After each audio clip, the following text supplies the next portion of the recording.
শুভেন্দু অধিকারীর মুখে ভোটের ভবিষ্যৎবাণী। 20শে ফেব্রুয়ারির পরে ভোটের দিন ঘোষণা হতে পারে কমিশনের দায়িত্ব বলেও জল্পনা বাড়ালেন বিরোধী দলনেতা শুভেন্দু অধিকারী।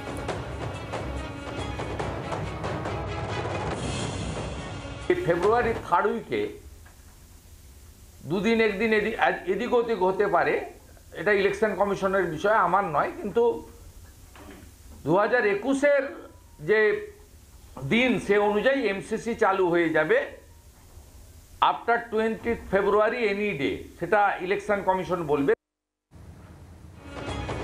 শুভেন্দু অধিকারীর এই ভবিষ্যৎবাণী, যার পাল্টা তৃণমূল মুখপাত্র কুণাল ঘোষের বক্তব্য শুনল।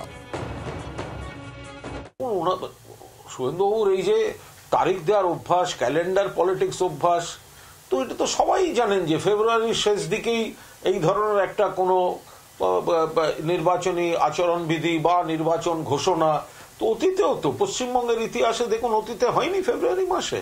তো সুতরাং ওনার এই ক্যালেন্ডার পলিটিক্সের যে একটা প্রবণতা, তার কারণ ওনার মানে অতীত উনি ভুলতে চান, বর্তমান উনি অত্যন্ত দুর্বল জায়গায় আছেন বিজেপি।